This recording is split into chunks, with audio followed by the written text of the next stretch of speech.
Maestros que nos acompañan el día de hoy.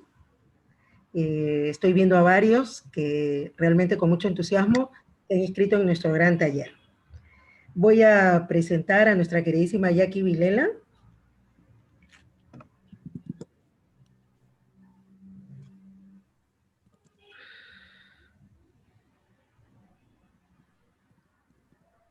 Tu CV es tan largo, Jackie, la verdad que...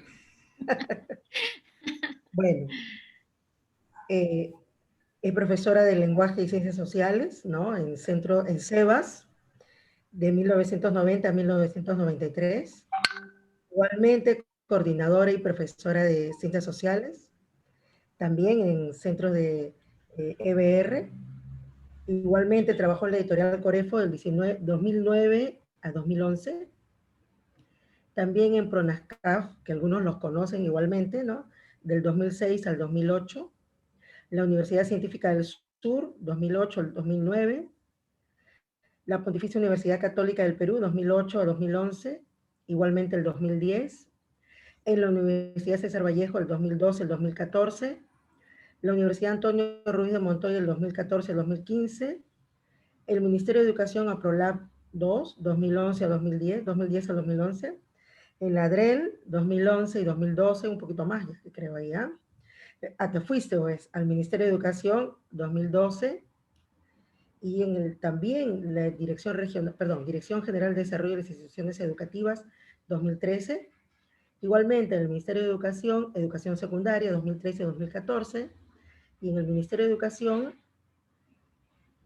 en la Dirección de Educación Secundaria, 2015-2016, igualmente en la Universidad Católica Sede Sapientae, 2016-2017, Innova School, 2017-2018, consultor y capacitadora, 2019, en la Universidad Nacional de Santa, DIFOS, diciembre de 2019, y el Ministerio de Educación hasta la fecha. Queridísima Jackie, te conozco algunos años de la DREL, que hemos trabajado juntas, hemos hecho algunos proyectos juntas. Mi nombre es Miss Rocío Herbias, me conocen, la directora de la institución. Siempre estamos organizando talleres, capacitaciones para maestros.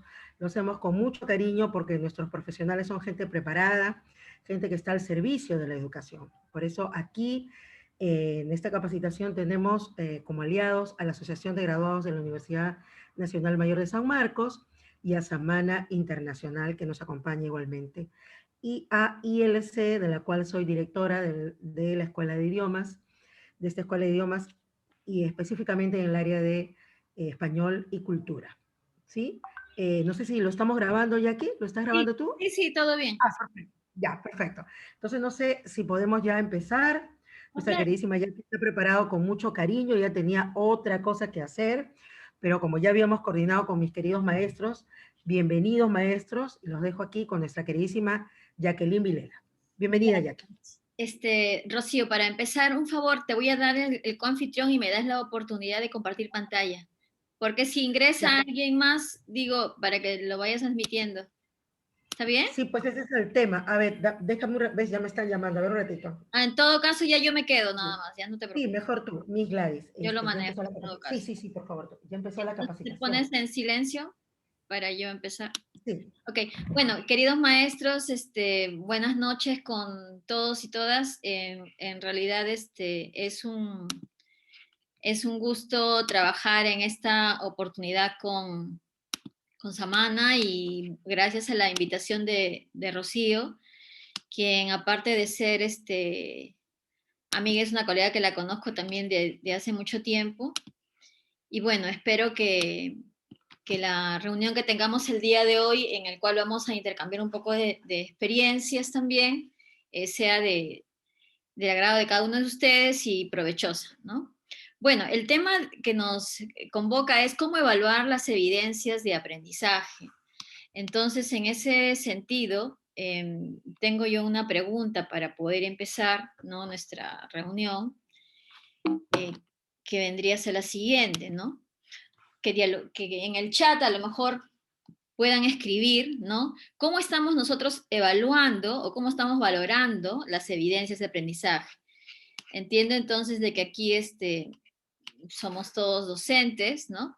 O a lo mejor, si no, bueno, no tengo la opción de poder ver en el chat en este momento, mm, a lo mejor ustedes puedan Y quizás, todos son maestros, Jackie, todos son maestros, ya, todos son maestros. tú sí puedes ver el chat, ¿no? Entonces, en todo caso, Rocío, me podrías tú apoyar haciendo lectura de lo que coloquen los maestros. Claro, Ahorita claro que sí, yo estoy admitiendo a los que van ingresando. con todo gusto, con Esta todo gusto. sería la primera pregunta, estimados colegas, ¿no?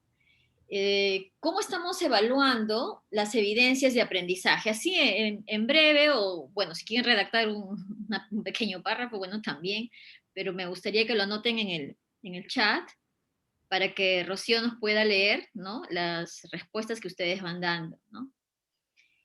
Y si alguno de ustedes quizás brevemente, en cuestión de segundos y menos de un minuto, puede, si quiere activar su micrófono e intervenir, bienvenido también, ¿no? ¿Me lees, Rocío, las Bien, intervenciones, por favor? sí, buenas noches. En lo particular, estoy evaluando las evidencias de aprendizaje a través de ciertos indicadores que van desde lo actitudinal, procedimental y conceptual. O sea, lo está viendo como competencia, como la competencia, ¿no? Repito, buenas noches, ¿no? El profesor Mervis. Estoy evaluando las evidencias de aprendizaje a través de ciertos indicadores que van desde lo actitudinal, procedimental y conceptual. Ok, gracias. ¿Alguna otra más o es la única? La única pregunta. La única intervención, ¿no? Ok. Bien, bien, como nos ha dicho el colega, el maestro que nos ha compartido su respuesta, nos dice que él se vale de indicadores, ¿no es cierto? Cuando escuchamos los términos actitudinal, procedimental o conceptual, estamos todavía con la antigua definición de lo que venía a ser una competencia, ¿no? Hoy en día estamos viendo que la competencia viene a ser ese saber actuar, ¿no? Frente a un problema específico, ¿no es cierto? Una situación que se presente retadora para el estudiante y el estudiante tiene que movilizar sus capacidades, sus actitudes, ¿no? Habilidades, experiencias para poder resolver un problema, ¿no? Sin embargo, el maestro nos dice algo, ¿no? Se vale de indicadores, ¿no es cierto? Entonces, y estos indicadores obviamente están siendo considerados a la hora de evaluar la evidencia. Y se entiende de que esos indicadores el estudiante también lo conoce, ¿no es cierto? Que es la idea. El estudiante tiene que conocer cuáles son los indicadores cuando él realiza su trabajo para que luego envíe al maestro y pueda, tenga bien hacer la evaluación respectiva de esta evidencia de aprendizaje. La siguiente pregunta sería, ¿qué estamos entendiendo por evidencia de aprendizaje, no? De igual manera, me gustaría que puedan comentar en el chat qué es lo que están entendiendo por evidencia de aprendizaje. A ver, maestros, ¿alguna inquietud que puedan responder esta pregunta? ¿Qué son las evidencias de aprendizaje? ¿No? ¿Qué piensan que son las evidencias de aprendizaje y cómo estamos valorando o evaluando estas evidencias de aprendizaje? ¿Algún comentario, queridos maestros?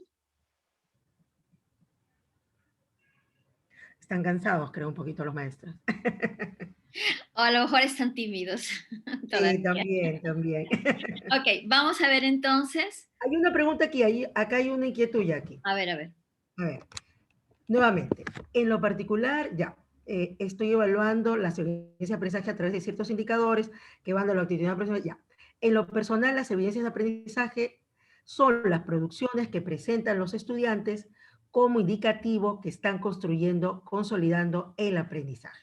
Muy bien, muy bien. Personal, las evidencias de aprendizaje son las producciones que presentan los estudiantes como indicativo que están construyendo, consolidando el aprendizaje. El profesor Mervis, muy bien, ¿ah? Muy bien, buena la intervención. Justamente en la resolución viceministerial que trata sobre la norma de la evaluación de las competencias, justo allí nos señalan, ¿no? Hay un glosario donde nos indican varias definiciones.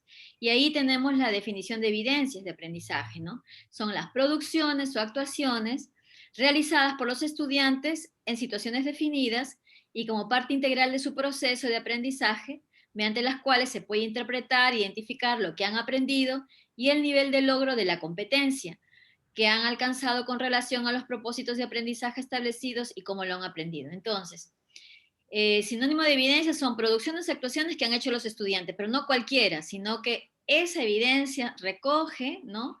El nivel de logro que tiene el estudiante respecto a la competencia. Entonces se dan con una intencionalidad, ¿no es cierto?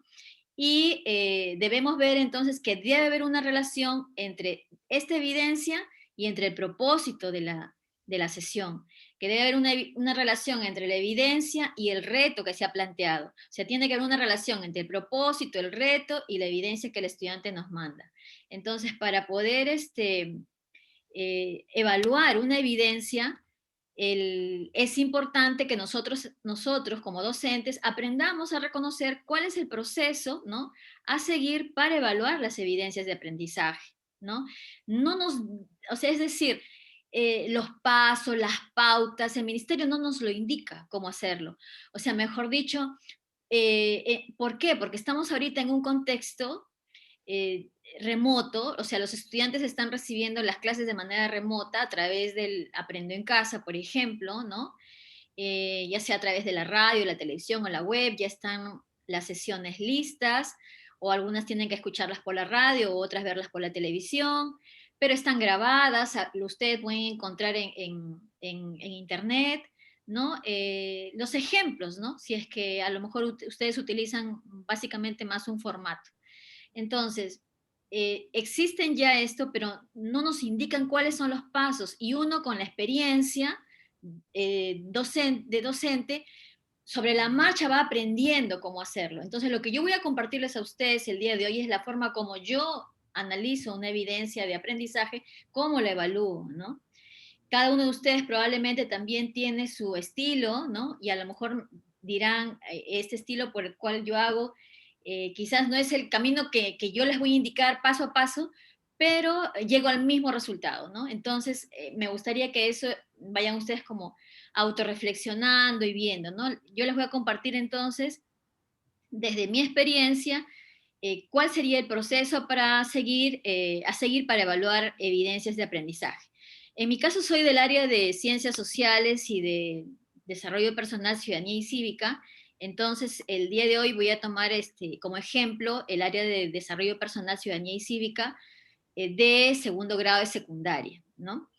Bueno, para esto entonces también encontramos en las normas que nos ha dado el ministerio, ¿no?, cómo valorar las evidencias de aprendizaje de una sesión, ¿no?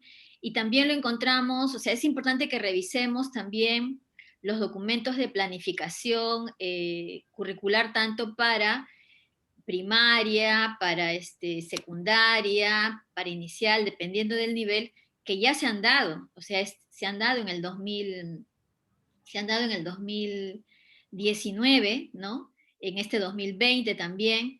Entonces, lo que ocurre es de que como nos agarró la pandemia, entonces todavía no se había consolidado bien en la modalidad presencial, se podría decir. O sea, todavía no teníamos bien comprendido e interiorizado cómo se trabaja bajo un enfoque por competencias, cómo se evalúa de manera formativa, y nos tocó esto. Entonces, por eso es que todavía ha sido un poco difícil, ¿no? O nos es todavía a lo mejor un poco difícil poder aterrizarlo esto en un contexto remoto. Pero bueno, estos documentos, ¿qué nos dicen, no?, que nos ha dado el mismo ministerio para valorar cómo valorar las evidencias de aprendizaje de una sesión. Dice, para valorar las actuaciones o producciones de los estudiantes, o sea, las evidencias, el docente debe observarlas, analizarlas, en contraste con los propósitos de aprendizaje establecidos de la planificación. Y no se olviden, maestros, que cada vez que escuchen la palabra propósitos, cuando ustedes realizaban su programación anual, su unidad, su sesión, la palabra propósito rápidamente les traía algo a la mente: la competencia, el estándar, las capacidades y los desempeños, ¿cierto? Yo siempre en capacitaciones, cuando estoy con mis maestros, siempre les he dicho, apenas ustedes escuchan la palabra propósitos, siempre traigan a su mente la competencia, el estándar, las capacidades y los desempeños, ¿no? Entonces, aquí, por ejemplo, eso nos dice, ¿no?, que estas producciones, ¿no?, que el docente tiene que observarlas y analizarlas, en contraste con los propósitos de aprendizaje establecidos desde la planificación. O sea, tenemos que ver si tiene o no tiene relación, si responde o no responde al propósito. El desempeño del estudiante, dice, debe ser observado más de una vez, a partir de distintas situaciones significativas y evidencias que permitan su desarrollo o logro. Obviamente, para que nosotros logremos los propósitos de aprendizaje, para que nosotros logremos las competencias de nuestras áreas, definitivamente tenemos que poner diferentes situaciones retadoras, ¿no?, situaciones significativas, para que el estudiante movilice la competencia con sus respectivas capacidades y logremos justamente el desarrollo de la misma, ¿no? Pero no es solamente con una. Es por eso que a lo largo de las sesiones del Aprendo en Casa que hemos ido observando, nosotros hemos observado diferentes sesiones que se han ido desarrollando y sobre la marcha nos hemos ido dando cuenta. Esta evidencia, por ejemplo, de esta semana 1, responde, por ejemplo, en este caso, ¿no?, de PCC, ¿no? Yo, por ejemplo, he observado las sesiones de segundo año, que desde la semana 1, ya, semana 1, 2, 3, 4, ¿y de qué me he dado cuenta? Me he dado cuenta que, por ejemplo, en la semana 1 y la semana 2, ¿no?, guardan relación. Las sesiones que se han dejado para la semana 1 y semana 2 guardan tal relación que ambas constituyen una experiencia de aprendizaje, ¿ya? O sea, una experiencia de aprendizaje, recuerden que no se desarrolla en un día, en una hora, no solo se desarrolla en un tiempo más o menos largo, ¿no?, que empieza con un reto y termina con la solución de ese reto y la solución de ese reto se evidencia en un producto, o en este caso, en una evidencia de aprendizaje. Entonces, eso es lo que me he percatado, ¿no? Por ejemplo, en DPCC, semana 1 y semana 2, las sesiones que se han trabajado, todas de estas 2 semanas corresponden a una gran experiencia de aprendizaje. Y así sucesivamente, la semana 3 con la 4, la 5 con la 6, y en cada experiencia de aprendizaje está más vinculada hacia el logro de una competencia. En el caso de DPCC tiene 2 competencias, ¿no? El construye su identidad y la otra que es convive y participa democráticamente. Entonces, en este caso, yo voy a tomar solamente una competencia. ¿Por qué? Porque a la hora que nosotros también tengamos que rendir cuentas, las cuentas que nosotros rendimos es en función justamente de la competencia. O sea, cómo ha salido mi estudiante en respecto a la competencia construir su identidad. Cómo se encuentra mi estudiante respecto a la competencia convive y participa democráticamente, ¿no? Y así. Pero en este caso, por ejemplo, lo que vamos a ver en DPCC respecto a construir su identidad, tenemos, por ejemplo, ¿cómo haríamos, no?, si vamos a evaluar una evidencia de aprendizaje? Entonces, lo primero que yo hago, por ejemplo, y recomiendo, obviamente, es conocer bien la plataforma del Aprendo en Casa. Debo revisar las orientaciones que son dadas para los docentes, ¿no es cierto? Muchas veces en la plataforma encontramos orientaciones para los docentes y a veces con el apuro al inicio quizás no hemos revisado y simplemente miramos las sesiones y indicamos a los estudiantes que las realicen, pero no nos deteníamos a ver todo lo que hay en la plataforma del Aprendo en Casa. Entonces, por ejemplo, en este caso, semana 31, ¿no?, que ha sido la semana pasada, o si no me equivoco, hace 2 semanas, no estoy muy segura, pero reviso la semana 31, segundo grado, y encuentro en las orientaciones para los docentes que en DPCC se va a trabajar la competencia, construye su identidad, y como actividades tenemos 2, es decir, que esta sesión se va a desarrollar en 2 momentos, el día 1 y el día 5, o sea, el día lunes y el día viernes. En el día 1 trabajaré como actividad, me reconozco como adolescente, y en el día 5 me doy, ¿no?, tiempo libre para mi autorrealización. Entonces, es lo primero que tengo que saber. En segundo lugar, debo revisar las actividades que corresponden a la sesión. Como ya les he mencionado, me he dado cuenta que tiene dos, una para el día lunes y una para el día viernes. El título de esta sesión de la semana se llama Aprendo a disfrutar mi tiempo libre. Tiene dos actividades, me reconozco como adolescente y dedico un tiempo para mi autorrealización. En la sesión yo encuentro aquí esta indicación. ¿Qué haremos, por ejemplo, no? Y acá ya me van indicando cuál va a ser la meta, incluso, o sea, un pequeño resumen de lo que vamos a hacer y cuál va a ser la meta de esta semana, ¿no? Dice, probablemente ahora que eres adolescente has reclamado más libertad a tus padres, libertad para elegir cómo vestirte, para decidir quiénes son tus amigos, amigas, etcétera, pero ¿sabías de una de las formas más significativas para ejercer la libertad? Es utilizar tu tiempo libre. Usarlo para tu propia realización es una elección individual. ¿Cómo puedes mejorar el uso de tu tiempo libre en el contexto en el que vivimos?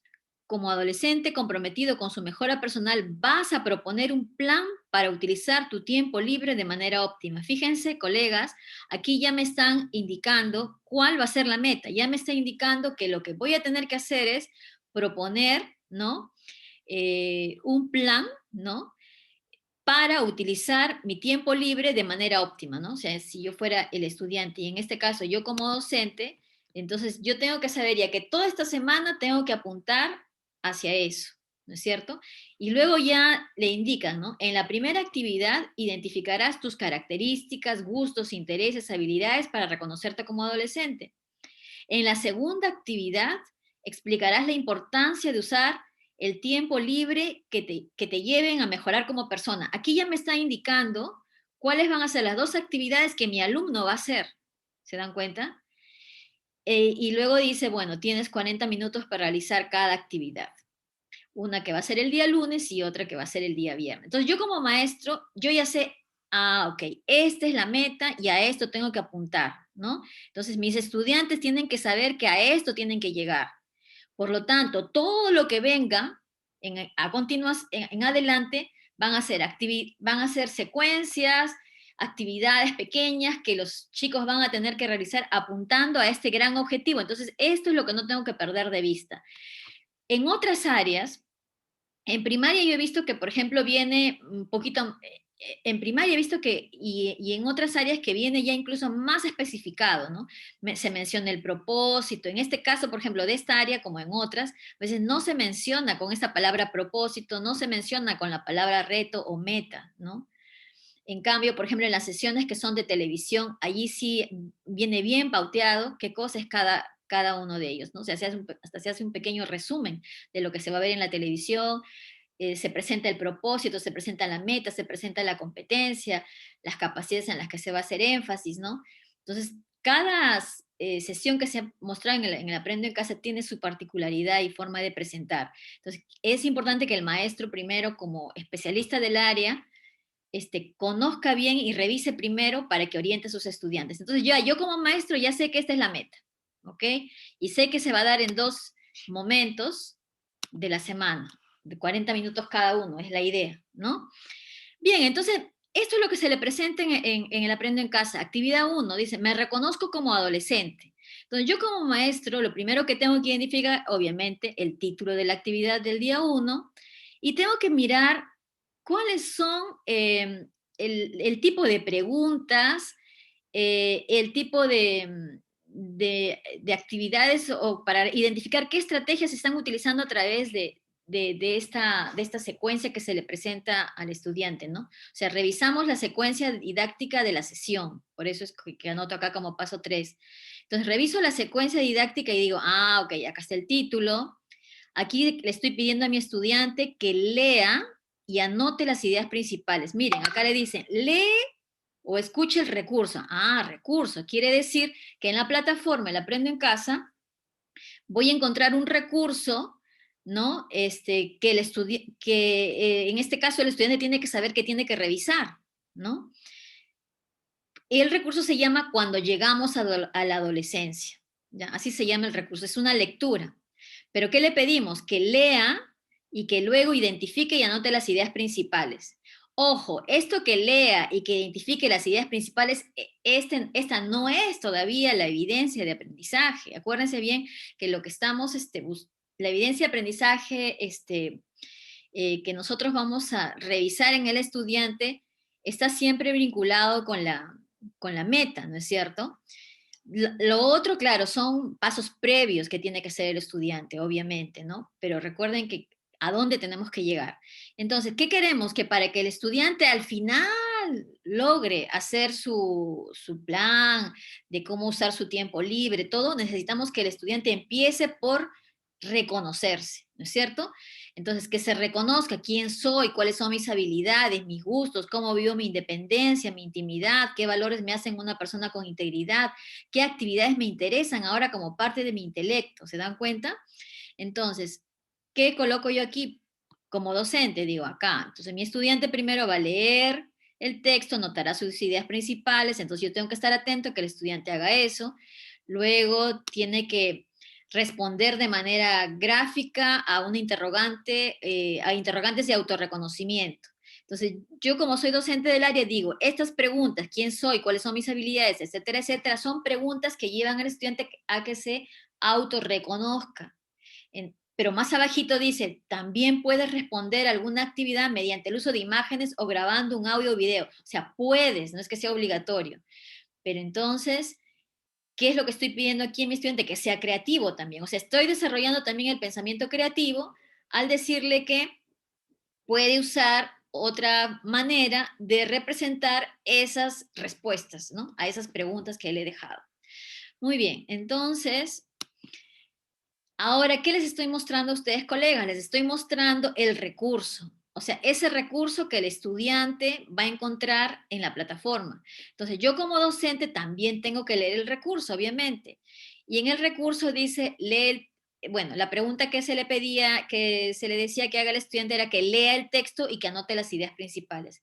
Como ustedes verán, en este recurso se explica brevemente qué es la adolescencia, se le explica de la importancia de las 4 I's y cuáles son esas 4 I's.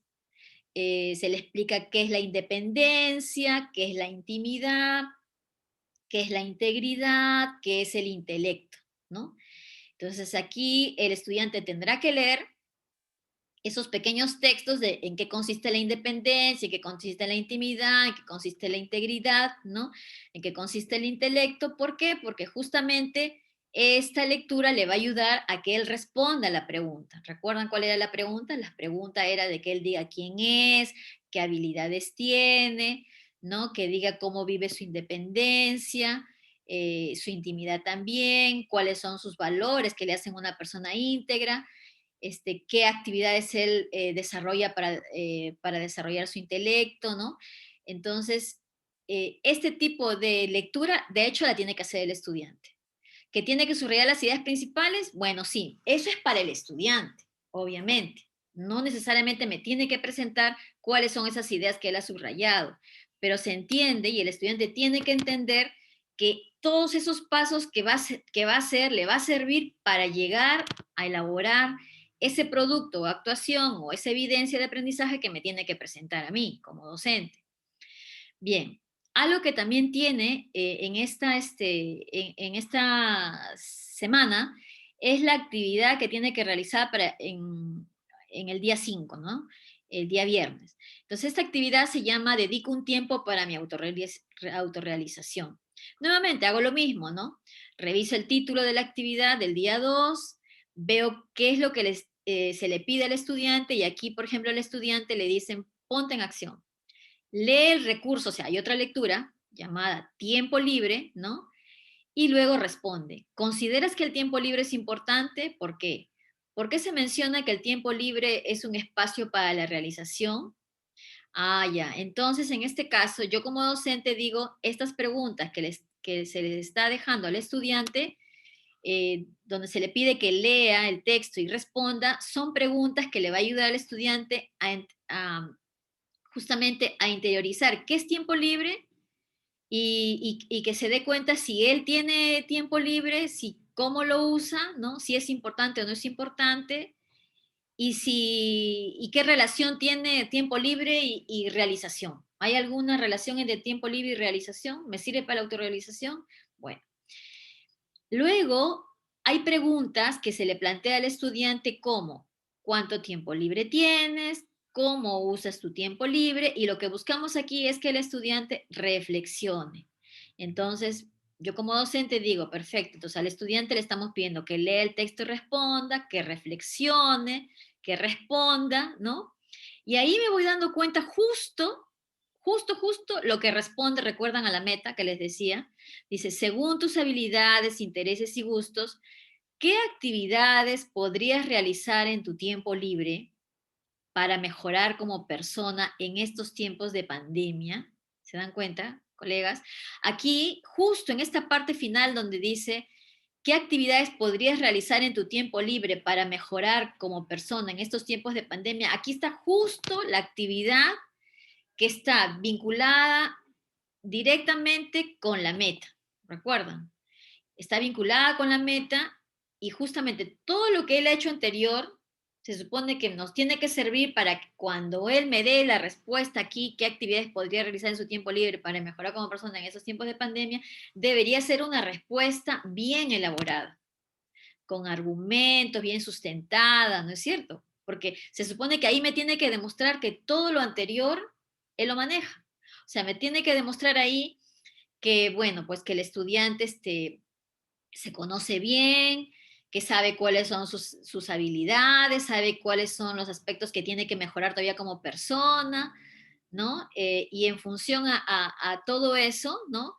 Entonces, ¿cómo podría usar el tiempo libre para que desarrolle más sus potencialidades o aquellas debilidades que a lo mejor tiene, para que sea una mejor persona? O sea, ¿cómo podría usar ese tiempo para poder ser una mejor persona y sobre todo en estos tiempos de pandemia, ¿no? Entonces el reto es bastante grande, pero claro, si yo al estudiante no le he orientado bien, probablemente la respuesta que me dé el estudiante a lo mejor no responda a la meta. Y también podría ser por el mismo diseño de la sesión, ¿no? O sea, si ustedes han visto lo que se plantea en la actividad 1 y en la actividad 2, ¿no? Del día, en este caso del día 5, si revisamos aquí rápidamente, ¿qué decía? Miren, decía, meta. Como adolescente comprometido con su mejora personal, vas a proponer un plan para utilizar tu tiempo libre de manera óptima. Cuando escuchan ustedes, colegas, la palabra plan, ¿no se les viene a la mente que tendrían que proponer días? ¿Un plan que lleva? Un plan lleva una estrategia, lleva como un cronograma, ¿no es cierto? Fechas, estrategia, recursos, el tiempo que le vas a dedicar. Ahora la pregunta que nos hacemos aquí es, esta aquí, en esta sesión, cuando le preguntan al estudiante qué actividades podría realizar en su tiempo, nos está indicando, nos dan un modelo de plan, nos dan un modelo de cuáles son esos recursos, cuáles son esas estrategias que podría hacer el estudiante. No nos dicen eso. Entonces, yo como maestra, conocedora de mi área, yo le podría dar al estudiante, ¿no? Un ejemplo o un modelo de plan, ¿no? Donde ya de alguna manera le indique al estudiante que me vaya respondiendo